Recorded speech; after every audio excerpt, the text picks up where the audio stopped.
June is PTSD Awareness Month, a time dedicated to raising awareness on the impact it has on those who suffer from it and the access to treatment. WBZ's Brianna Pitts spoke with a decorated Navy Top Gun graduate who shared his story of struggle and breakthrough using non-traditional treatments and how it motivated him to help others. You can tell us a little bit more about your background, but I believe it was you flew, 44 combat missions, and that you found your transition out of the military to be really challenging. So if you can just kind of talk to us about what you went through and how it impacted you. Absolutely. Well, a lot of military trauma actually starts way before folks join the military. A lot of folks who go into the service had tough childhoods too. So I was born and raised in South Philly, South Jersey, 6 Irish kids type of family. And my sister Monica, right in the middle of all of us, was killed by a drunk driver when she was 19 at Villanova University. And I was also unfortunately sexually abused as a child. I bring that up because when I went into the military, it's not like I dropped that trauma, right? And in 15 years of flying F-18s for the Navy, I lost 16 brothers. I've also lost 4 F-18 brothers along the way to suicide. So a lot of trauma in the military, but it was also before. And then transitioning out of the military, I had a very short airline career. September 11th, 2001 was my first and last day at work at American Airlines. So I went to Wall Street instead. So I went from a fighter squadron where you trust the men and women in that organization with your life, or they're just simply not part of it, to a Wall Street firm where I couldn't trust somebody to watch my wallet for 5 minutes when I went to the head. So very tough transition, lost my mission, my sense of purpose, that brotherhood, that sisterhood, that sense of community. And was really lost, kind of spiraling down, and unfortunately hit drugs and alcohol and was in a pretty bad place. Wow. Thank you for sharing all of that. And it's such a good point that you make, that a lot of the people who enter the military are bringing some sort of trauma with them. And so Correct. We often think that the military is the cause of the trauma, right? Or whatever service you're doing. Correct. When in fact, it could start long before that. Yep. Okay, so let's talk about the No Fallen Heroes Foundation. This aims to end suicide in the veteran and the first responder communities. Tell us a little bit more about the foundation. Obviously, everything we just talked about, that is what drove you to start this. Yeah, about 5 years ago, I lost my 3rd F-18 brother to suicide. And I looked at my wife and I said, hey, we need to do something to end veteran suicide. But what do you do? I mean, I literally stood in front of a whiteboard. I'm like, how do you keep a veteran from killing themselves? You know, help them pay the rent, buy a suit, write a resume. I was lost. And then around that time, a buddy of mine came to me and said, hey, there's a group of Navy SEAL veterans and Green Berets, special ops guys that go to Mexico and they do psychedelic assisted therapy. And there's a really cool group going in a couple weeks. Would you want to go? And I said, man, go to Mexico and do drugs with Navy SEALs. It sounds like a great time. I had no idea what I was getting into. So I don't know if you've ever seen the movie or read the book Lone Survivor. You know, Mark Wahlberg played famous Navy SEAL Marcus Luttrell. So I flew into San Diego. Why did I fly into San Diego? Because if you do what I'm about to tell you in San Diego, you're a felon. If you drive an hour south to a beautiful clinic on the Pacific, it'll save and change your life. So Marcus Luttrell, me, another Navy SEAL veteran, and one of the founders of Black Rifle Coffee, Jared Taylor, also a veteran. And then the 5th guy in our group was an All-American football player at Iowa and an NFL veteran who was just suffering. When I met him and drove in the car across the border, I was in the car with him. I was sitting next to a 6'7", 300-pound dead human. He was just in a horrific place. I'll spare you all the details, but it was without a doubt the most spiritual and life-changing experience of my life. 12 to 14-hour experience. I was, reunited with my sister. I lost my faith for decades in the military, my childhood. I'm like, what type of God does these things to me? I reconnected with my faith. And I will tell you, it was not fun. It was not recreational. It was one of the hardest things. I've done some hard things in my life. It was one of the hardest things I've ever done in my life. I was a drinker. I don't know if you could be a good drinker. I was a bad drinker. Up to a year after this treatment, I couldn't even smell alcohol. It made me dry heave. It made me physically ill. So I came home and I said, this is how we're going to end veteran suicide. So the No Fallen Heroes Foundation gives grants to veterans and also first responders. A lot of men and women, they take off that national uniform, then they go home and they become a cop, a first responder, fireman, and they have a lot of trauma too. So we help veterans, first responders, and family members. Gold Star moms, dads, spouses. My wife, my wife's a saint. She put up with me through some horrific times. And a couple months after I got home from healing with the medicine, she went and healed with a group of spouses. And we've never been a better couple, humans, or parents. So that's our current mission right now. And the first 2 years of our mission, I was pretty mad. I'd have to fly to another country to heal trauma that these people incurred serving this one. It would infuriate me. But thank you to the voters in the great states of Oregon, Colorado, and Greg Abbott signed into law in the great state of Texas a $50 million initiative to look into the medicine that I sat with called ibogaine. So one of my major objectives of the No Fallen Heroes Foundation is to heal our heroes at home. And thankfully, we're starting to do more and more retreats here in the U.S.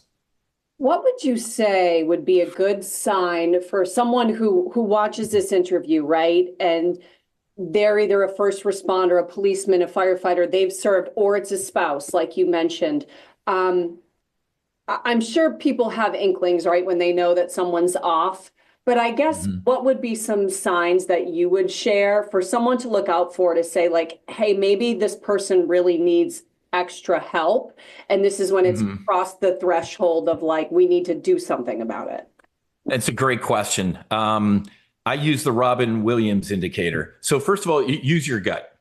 If you a family, friend, where if you feel, I mean, energy is a thing. And let me be clear, 5 years ago, Whiz, if I heard me talking like this, I would have kicked my own rear end and stolen my lunch money. But that guy died, you know, on a mattress on a floor of a home in Mexico. So let me clear that up. But use your gut. If you feel a friend or a family member is experiencing trauma or suffering, say something. But the Robin Williams indicator is this: if your gut's telling you something's off, and they are they appear to be the happiest person on the planet, those people are usually the ones that are the most. There are people in my past who are like, oh my God, there's no way I would have ever known you were suffering like that. I'm like, I went out of my way to wear a mask for my bride, for my kids, for my job. And that's even more of a struggle because that mask gets really, really heavy. And that's when sometimes people break. I just can't not be who I am anymore. Yeah. Okay. So almost pretending like everything is fine all the time is actually a sign that it's not. Correct. We have a saying at the No Fallen Heroes Foundation: it's okay to not be okay. It's not, you're not supposed to be okay all the time. Sometimes things suck, but these medicines allow you to, on the other side of the medicine, look at, instead of being in it, you can be outside of it, looking at it and going, all right, Whiz, you're having a bad day, not a bad life. Old Whiz, oh my God, it's a bad day and a bad life and everything's awful, you know? I know that you recently met with the VA Secretary, Doug Collins. What was that meeting like? What did you guys discuss? It would talk about synchronicities. It literally was my 4-year anniversary from crossing the border. So 4 years later, from the border to the Beltway, I had posted a critical tweet to the secretary saying, hey, what are we doing with psychedelics? There, on average, 22, maybe as high as 44 veterans are checking out every day. And when I say that number and people are a little shocked, let me put it in a worse term. I hate putting this out to the universe, but I have to say it. Could you imagine, God forbid, if 22 to 44 children, not once a year, but every day were being shot in schools? Even the pro-gun nuts in this country would freak the hell out. We would do something.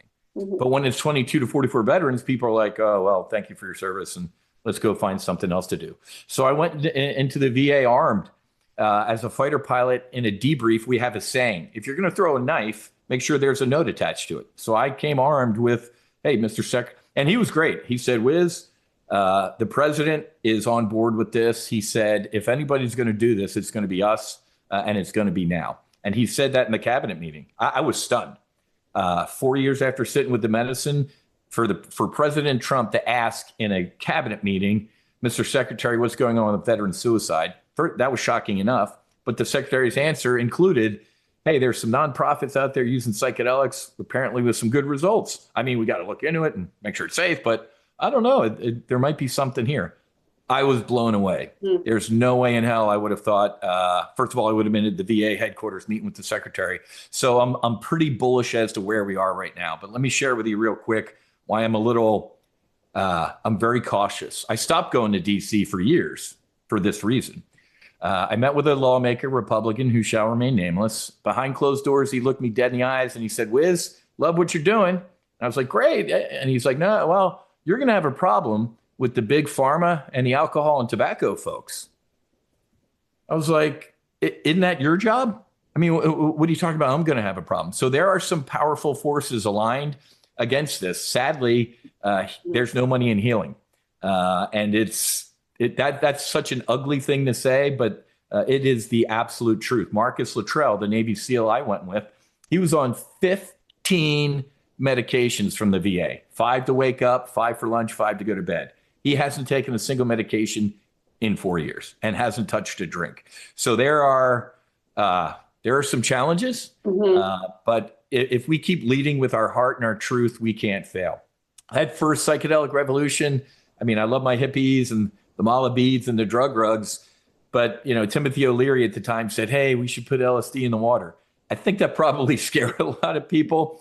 This psychedelic revolution, whether it's a Navy fighter pilot, a Navy SEAL, maybe mom and pop, sitting there in Boston can look at this and say, all right, well, these guys aren't too crazy. Maybe there's something here and we should listen to them. This is a we the people moment.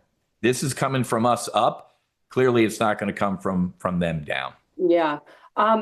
What would be your advice to anyone out there who is suffering with PTSD, with mental health, but they don't know what that first step is to take?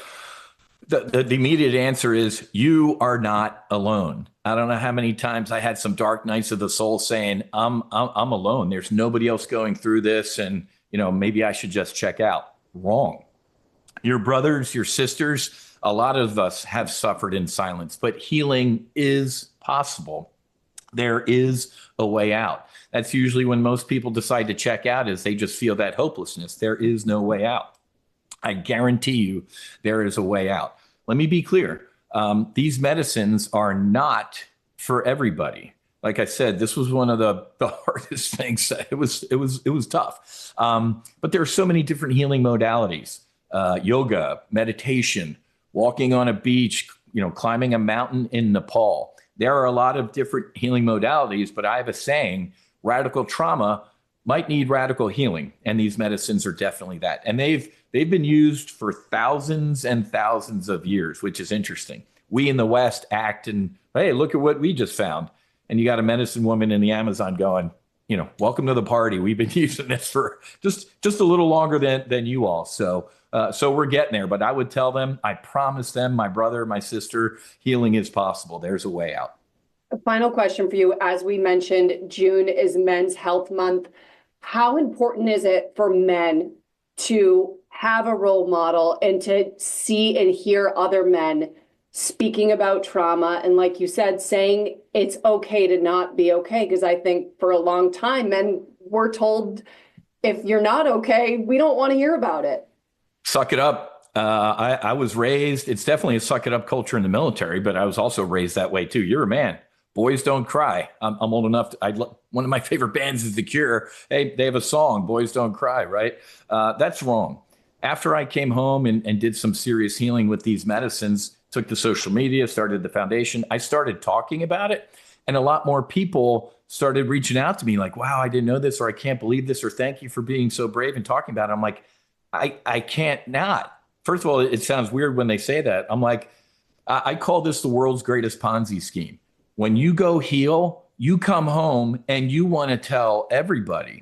I have a saying, in the military, we put the ladder down. If you make it to a higher rank or do something cool, you turn around and you put the ladder down to help your brothers and sisters.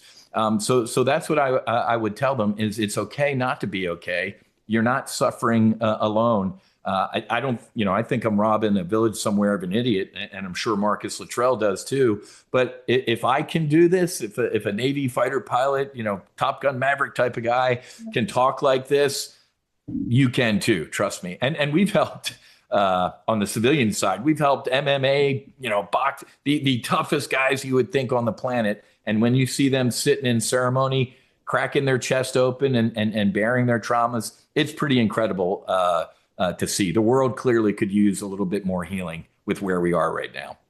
Oh, Whiz, thank you so much for sharing all of this with us, for opening up, for being vulnerable, and really being a role model for other men too, to open up about this. So thank you. I appreciate it. Yeah, thanks, Brianna. If you ever have any more follow-up questions about the medicines or anything like that, let me know.